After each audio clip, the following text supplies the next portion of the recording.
Hi everyone, welcome to another video from Psyched on Baseball Cards.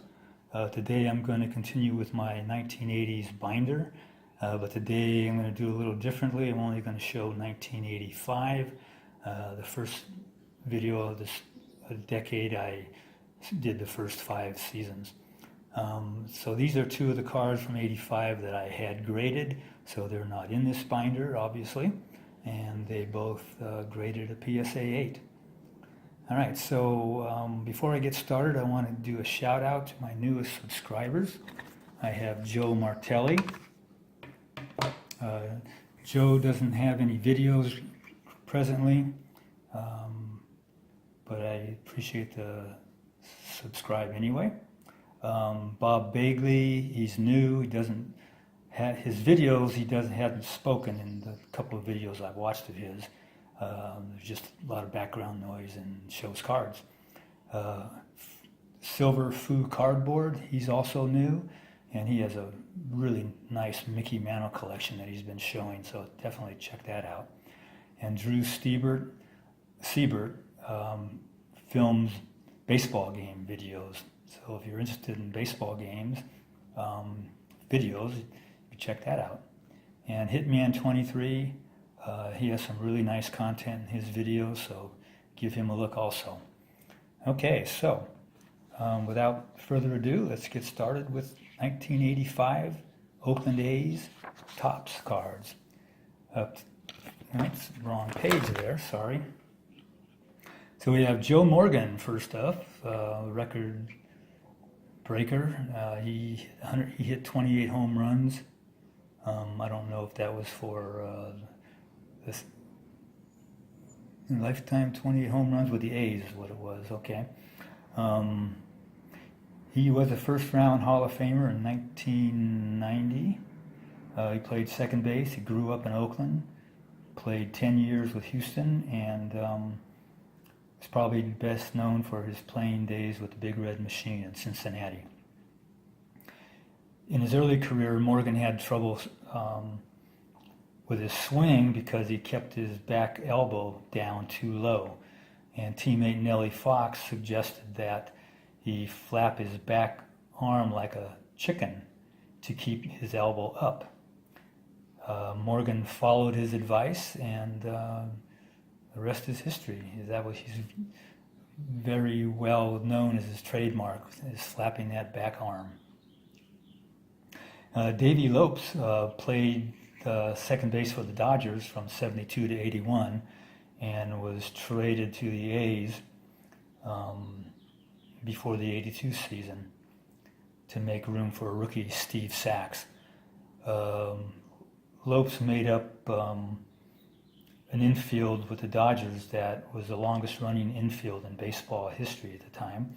May still be, I'm not sure. But the infield consisted of Lopes at second, Garvey on first, Bill Russell at short, and Ron Say at third base. Lopes was hit second in the batting order behind Rickey Henderson, and the 2 of them set an American League record that year in '82 for 158 stolen bases. That was Rickey's record-breaking 130 stolen bases, and Davey Lopes had 28. Okay, sliding on down the page here, to come to Stephen McCatty. And in 1980, in August, he pitched a 14-inning ball game only to lose 2-1 to the Seattle Mariners. And in the strike-shortened season, he was second in the Cy Young voting behind Raleigh Fingers. Let's see what else about him. Oh yeah, in 1982 in the preseason, in an exhibition game against the San Diego Padres, he went up to the bat when it was his turn with a bat that measured 15 inches. And he immediately was told he couldn't use the bat by the umpire at the time, Jim Quick, and Billy Martin is the one that told him to use that bat because he was not happy with the not being able to use the designated hitter in a National League ballpark. So I thought that was kind of funny. And sliding on down the page here, we got a couple more: Mike Atherton, Mike Warren. Some of these guys I will talk about in previous years, not previous, but upcoming years. So we'll go down to Dwayne Murphy here. Dwayne had a scholarship to ASU, Arizona State, to play football, but he turned it down, and ended up playing with Oakland for 12 years, and usually batted second behind Ricky Henderson. Dwayne was pretty fast himself, so he had a number of steals. But in after Ricky stole his 119th base in that 182 season, he said in an interview that if he could break the base in half, he'd give half of it to Dwayne Murphy, because Murphy took a lot of pitches which allowed Ricky to steal bases. And Murphy said later that Ricky was in part of the success of his own career, because he would take the pitches, Henderson would steal first, steal second, and he would knock them in. So he credited Ricky for his success in his career. Okay, next page, we go to Mike Norris. Mike pitched 9 years with Oakland.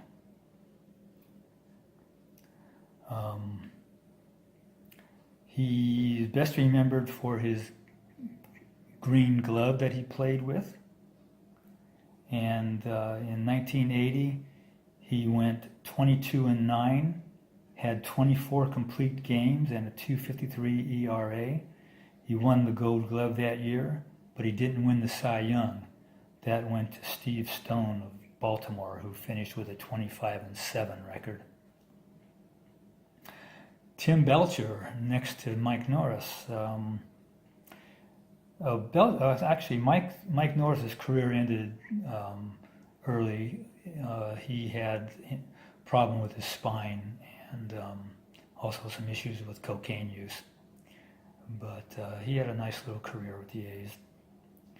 Okay, so Tim Belcher, 14-year career. He was the number 1 draft pick in '83 by the Twins, but refused to sign with them. The A's picked him up in the compensation draft, but he never played for the A's. He just went through their farm system and ended up playing with the Dodgers. And he was on the pitching staff when the Dodgers beat the A's in the '88 World Series, which has always been difficult to swallow. So that's all I'm going to say about him. No more film time. Kirk Young pitched 9 years with the A's. He was a pitching coach for 7 years after his career, and he's now currently a pitching coach for the San Francisco Giants. Rick Langford pitched 10 years for the A's. In a streak that began in May of 1980, he pitched 22 consecutive complete games. And he missed the 23rd consecutive complete game by 1 out. He was within 22 2/3 innings of having 23. But then after that game, he pitched 3 more complete games. So that's quite a feat. You're not going to see that anymore. And Joe Morgan, I'll talk about. Oh, we talked about Joe already. I'm sorry. Down here, we're going to go with Carney Lansford. Carney was a 3rd round draft pick by the Angels. He had a 15-year playing career as a 3rd baseman. Played 3 with the Angels and 2 with Boston, and his final 10 years with the A's. He was traded to Oakland for Tony Armas during the '82 offseason when Wade Boggs emerged as a Boston Red Sox. He won the batting title in the strike-shortened season, almost won a second one in '89 when he hit .336, but lost out to Kirby Puckett, who hit .339. He was a career .290 hitter. Won the World Series with the Oakland A's in 1989, the Earthquake Series, when they swept the Giants. Tony Phillips, second baseman, had an 18-year career with Oakland. I apologize for the shaking. This is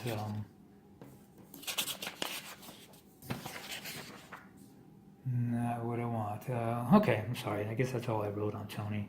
Played 18 years in the big leagues, had 10 years with Oakland. I see the third page that was supposed to have the rest of it, though, didn't show up, so don't have anything else on Tony. He died recently, I think about a year or two ago, but he's a nice little ball player. And up here we have Tim Conroy, Bill Kruger, Chris Cotteroli, who I liked Cotteroli, and Bruce Bochy, Bill Allman, Mark Wagner, Mike Heath, who I'll talk about in another video, and Bill Claudel, who I'll also talk about. Dave Kingman, I'll talk about him in another one, and also Dusty Baker. But you don't remember Dusty Baker playing for the A's. Mike Davis, he was another good little ball player for the A's. Alfredo Griffin,